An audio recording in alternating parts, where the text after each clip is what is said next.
அப்பா, இனியும் நாங்க உங்களுக்கு தொந்தரவு கொடுக்க விரும்பல. ஏன்பா பாதி சொத்தை அவ பேர்ல எழுதி வைக்கிறீங்க? மொத்த சொத்தையும் அவ பேர்லயே எழுதி வைங்க. எட்டி உதைச்ச காலையே கட்டிட்டாடுற நிலைமையில நீ இருக்க. என்ன சொன்னாலும் கேட்டுதானே ஆகணும். ஏன்டா அப்படி பேசினேன்னு சட்டையவா பிடிக்க முடியும்? பாவம் ஆம்பளை பக்கம் இருந்தாலும் பழி பொம்பளை பக்கம்தான் பளிச்சுன்னு காட்டி கொடுத்துரும்.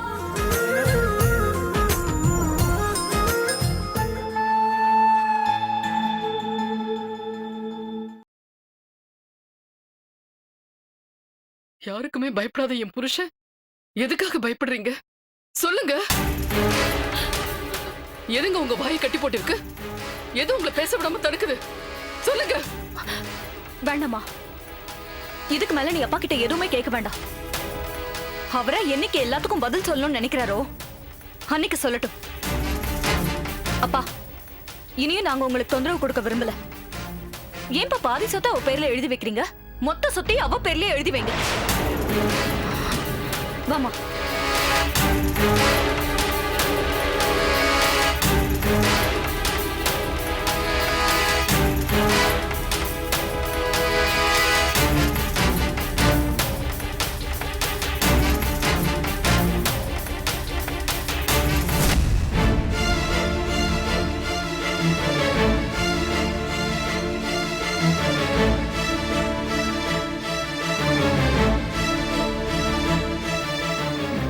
வாமா போலாம்.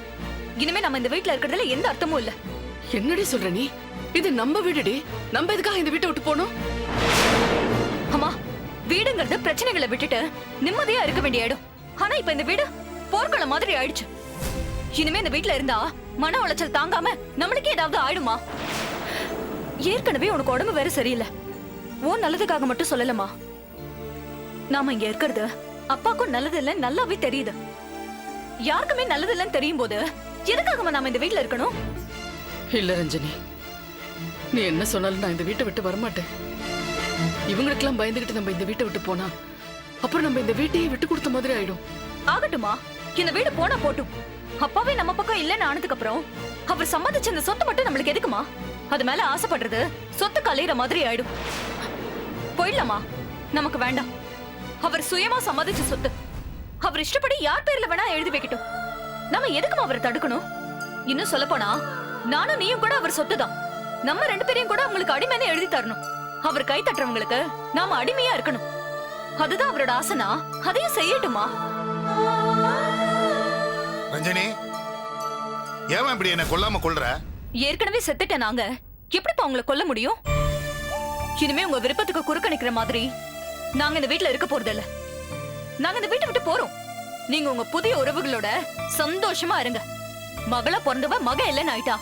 பேருக்கு அப்பாப்பான்னு கூப்பிட்டவ உங்க மகள் ஆயிட்டா. மா, நீ வாமா போலாம். ரஞ்சனி, அவசரப்படாத. எதுவா இருந்தாலும் சமாதானமா பேசி சரி பண்ணிக்கலாம். எதை பேசி சரி பண்றதுப்பா? எப்படி சமாதானமா போறது? புடிச்சா புடிச்ச புடி, இல்லனா ஒண்ணுமே வேண்டாம்னு உதறிட்டு போயிட்டே இருக்கணும். இந்த ரெண்டும் தான் இந்த ரஞ்சனிக்கு தெரியும். பைசல் பண்றது, பங்கு பிரிக்கிறது, இதெல்லாம் எனக்கு தெரியவும் தெரியாது, தேவையும் இல்ல. அப்போ அப்பா பேச்ச கேட்கறதுக்கு நீ தயாரா இல்ல? அப்பா, நீங்க பேசினா தானே கேக்குறதுக்கு. ஏதோ ஒரு காரணத்துக்காக நீங்க இவங்களுக்கு அடிமை ஆயிட்டீங்க. ஆனா எந்த காரணத்துக்காகவும் நான் இவங்களுக்கு அடிமை ஆக மாட்டேன். இருக்கிறது ஒரு உயிர். வாழணும்னு நினைச்ச வாழ்க்கையை வாழறதுக்காக அது இருக்கணும். இல்ல அதுக்கான போராட்டத்துல போயிடணும். இதுதான் நீங்க எனக்கு கத்து கொடுத்தது.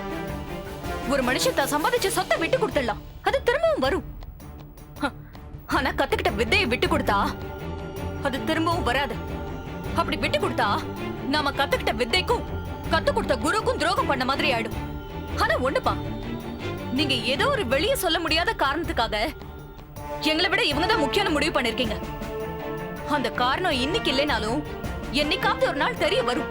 அப்படி வரும்போது நீங்க எங்களுக்கு முக்கியமா இல்லையான்னு நாங்க முடிவு பண்ண வேண்டி வரும். வாமா போலாம்.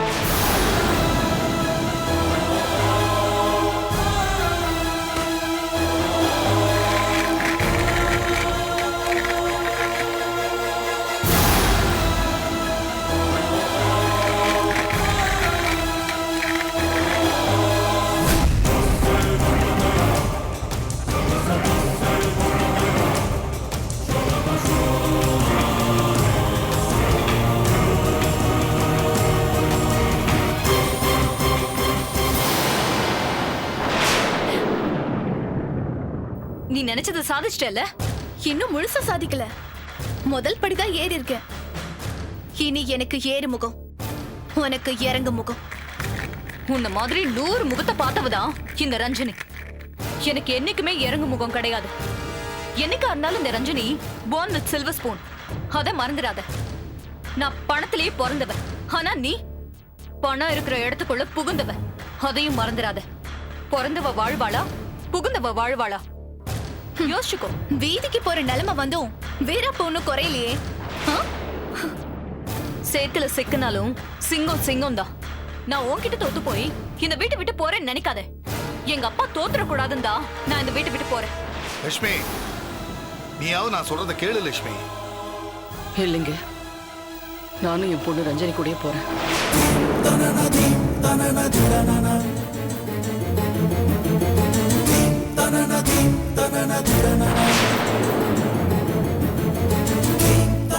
லட்சுமி,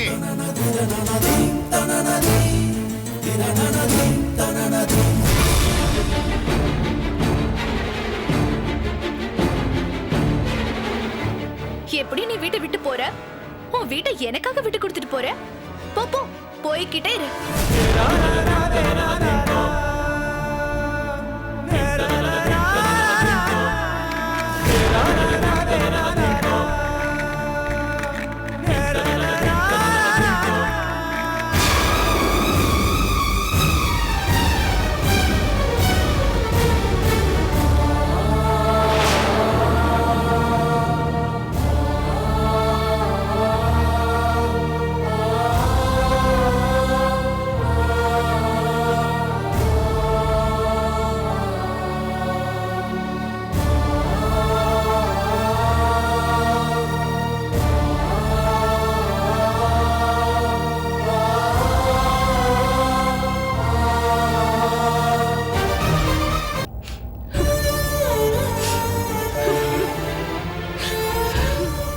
எங்கம்மா போறோம்? தெரியலம்மா. மா, அழாதம்மா. நடுத்தருக்கு வந்துட்டேன்னு சொல்லி கேள்விப்பட்டிருக்கேன். இப்படி நம்மளே நடுத்தருக்கு வருவோன்னு நான் கொஞ்சம் கூட எதிர்பார்க்கவே இல்லை. என்ன விடுமா, நான் வாழ்ந்து முடிச்சவன். ஆனா நீ வாழ வேண்டியவ. உன்னையும் சேர்த்து இப்படி நடுத்தரவுக்கு கொண்டு வந்துட்டாரு. எல்லாத்துக்கும் காரணம் நான் தான். 1000 சாமி இருந்தாலும் புள்ளவரம் கொடுத்த சாமி புருஷன் தான். உங்க அப்பாவையே கடவுளா நினைச்சிட்டு காலத்தை ஓட்டிட்டு குடும்ப பொறுப்பை சுமந்து கூன் விழுந்துருச்சுடி.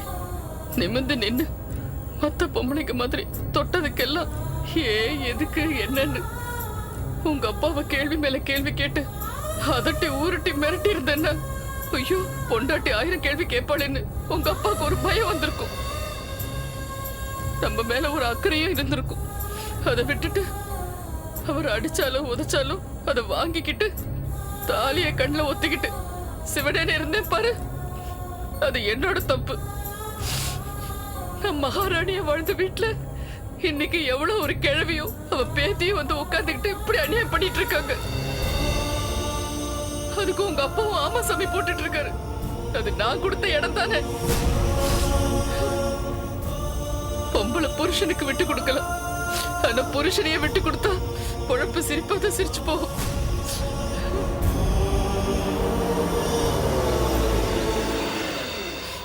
நம்ம அவசரப்பட்டுட்டோம் ரஞ்சனி. நம்ம வீட்டை விட்டு வந்திருக்கவே கூடாது. அது நம்ம வீடு. நாம நம்ம வீட்டிலே இருந்துகிட்டு அவங்கள வெளியே தள்ளி இருக்கணும். எப்படிமா? நீயும் கூட இருந்து நடந்ததெல்லாம் பார்த்துக்கிட்டு தானே இருந்த. நம்மளால ஒரு நிமிஷம் கூட அந்த வீட்டுல இருக்க முடியாம தானே வெளியே வந்தோம். நாம வேணுமா அவங்க வேணுமான்னு முடிவு பண்ணிக்கோங்க அப்பா கிட்ட கேட்டா அவர் நாம தான் வேணும்னு முடிவு சொல்லுவாருன்னு நினைச்சோம். ஆனா அப்பா அவ பேர்லயே பாதி சொத்தை எழுதி வைக்க போயிட்டாரு. அதுக்கப்புறமா எப்படிமா அவங்களோட நாம அந்த வீட்டுல இன்னும் நம்ம அங்க இருந்திருந்தா 2 குடும்பமும் ஒன்னா சேர்ந்து ஒரே குடும்பமா ஆயிடுங்கன்னு சொன்னாலும் சொல்லிருப்பாருமா? கண்டிப்பா சொல்லிருப்பாரு. அப்படி சொல்ற ஆளுதான் உங்க அப்பா. இப்படி எங்க போறதுனே தெரியாம நடு ரோட்ல நிக்கிறோம் பாரு.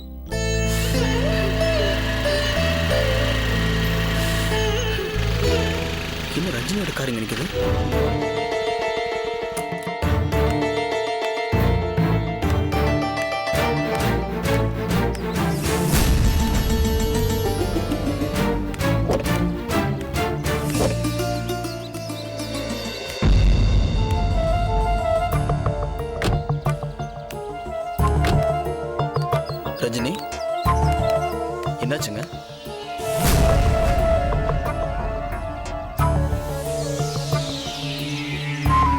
என்ன சைலண்டா இருக்கீங்க? ஒன்றும் இல்லை, ஷாப்பிங் போயிட்டு ரிட்டர்ன் போகும்போது ஒரு ஃபோன் வந்தது. அதான். வேற ஏதாவது ப்ராப்ளமா? அதெல்லாம் ஒன்றும் இல்லை. இல்லப்பா, அவ போய் சொல்றா. எங்க போறதுன்னே தெரியாம போக்கட இல்லாம தான் நாங்க இங்க நிக்கிறோம். என்னாச்சுங்க? என்ன பிரச்சனை? அந்த வீட்டுல இருக்க முடியாம வீட்டை விட்டு வெளியே வந்துட்டோம் தம்பி.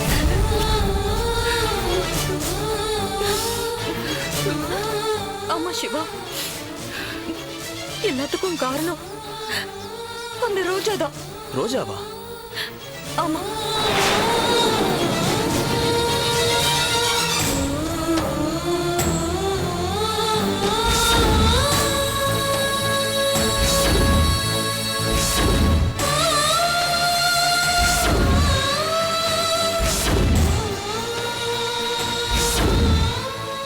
உங்க அப்பா தன்னோட சொத்துல பாதிய அந்த பொண்ணு பேர்ல எழுதி வைக்க போறாரா?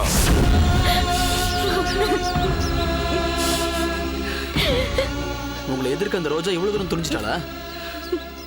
ஆமா சிவா, எங்க வீட்டுக்குள்ள பூந்தவ எங்களையே வீட்டை விட்டு துரத்திட்டா. எங்க போறதுன்னே தெரியாம நிக்கிறோம். ஏன் இப்படி பேசுறீங்க? நான் இருக்கேன், எங்க வீட்டுக்கு வாங்க, அங்கேயே தங்கிக்கலாம். அப்புறமா அந்த பிரச்சனையை சால்வ் பண்ணிக்கலாம். முதல்ல வண்டியில ஏறுங்க. யோசிக்காதீங்க, வண்டியில ஏறுங்க. வாங்க போலாம்.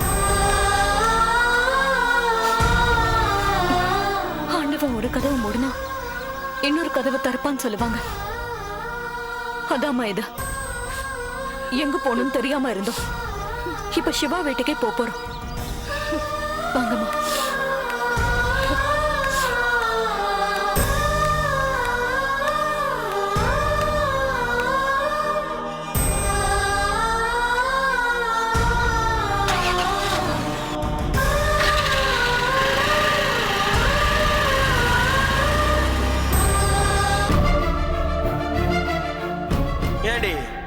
கல்யாணம் பண்ணிக்க மாட்டேன்னு இவ்வளோ டார்ச்சர் பண்ணுறேன்னு, கல்யாணம் பண்ணிட்டேன்னா எவ்வளோ டார்ச்சர் பண்ணுவேன்னெல்லாம் யோசிக்க மாட்டீங்களா? வாழ்றோமோ இல்லையோ கெடுத்தவங்க கையாலே தாலியை கட்டிக்கணும். அப்போதான் உன் கருப்பு கொலையாம அப்படியே இருக்கும். அப்படிதானே?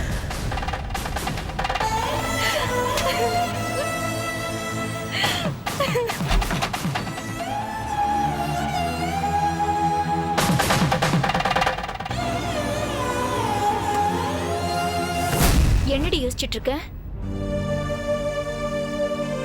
அந்த வசந்த் எப்படியெல்லாம் பேசினா பாத்தியாக்கா? கருவை கலைச்சிட கல்யாணம் பண்ணிக்குவேன்னு கனவுல கூட நினைக்காதன்னு எவ்வளவு ஈஸியா சொல்லிட்டான் பாத்தியா? எப்படி சொல்லாம இருப்பான்? அவன் பொறுப்பே அப்படி. பொறுக்கித்தனமா தான் பேசுவான். நல்ல குடும்பத்துல பிறந்த நீயே தப்பு பண்ணிட்டு வந்து நிக்கும்போது அவன் அப்படி பேசுறதுல என்ன அதிசயம் இருக்கு?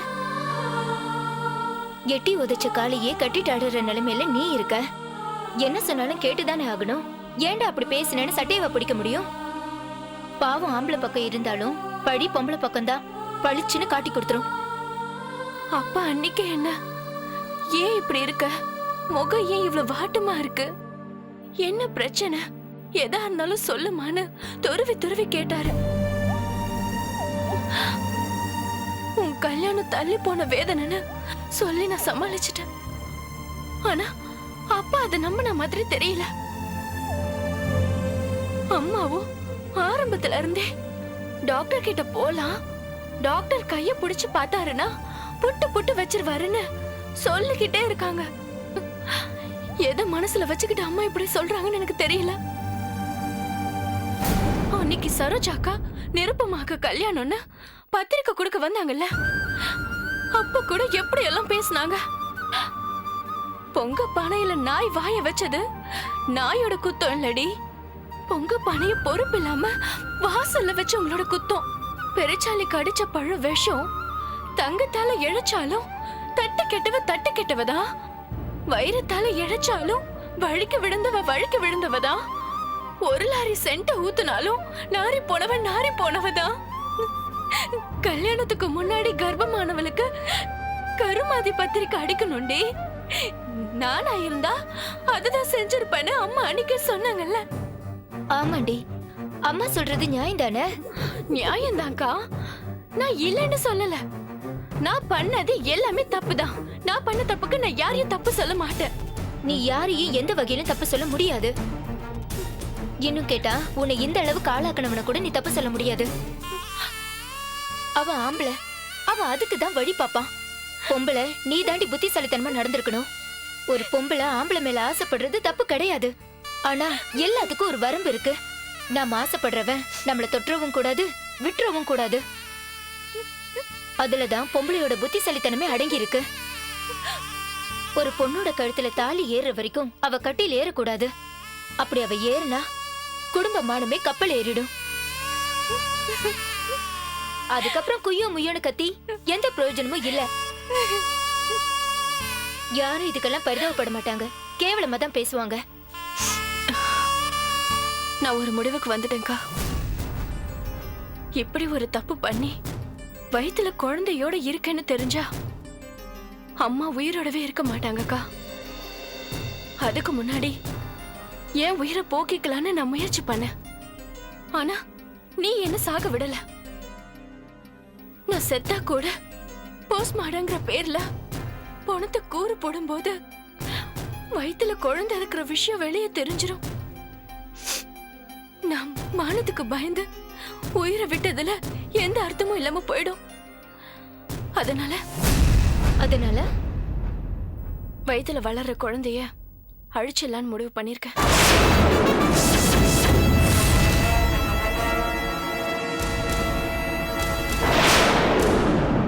என் கர்ப்பத்தை கலைச்சிடலான்னு முடிவு பண்ணிருக்கேன்க்கா. அடி பாவி, ஒரு பொய்ய மறைக்க 9 பொய் சொல்ல போறியா? பண்ண ஒரு தப்ப மறைக்க அடுத்தடுத்து எத்தனை தப்பதான் பண்ண போற?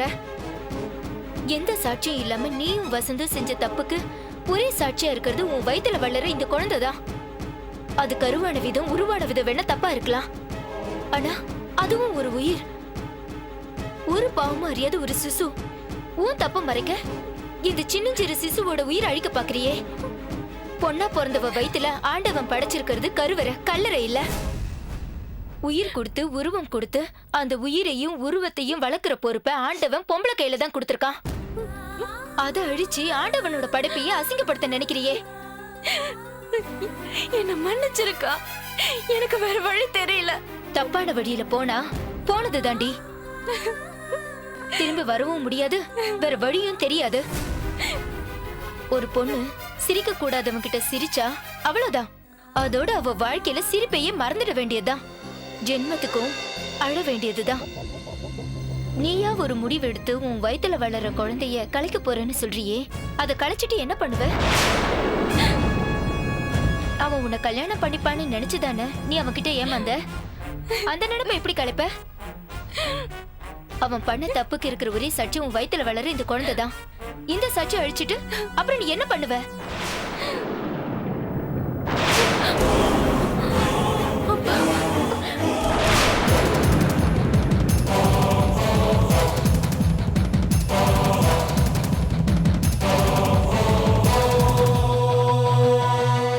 சத்தியவானாக வாழ்ந்த சத்தியமூர்த்தியால் இந்த அதிர்ச்சியை தாங்க முடியுமா?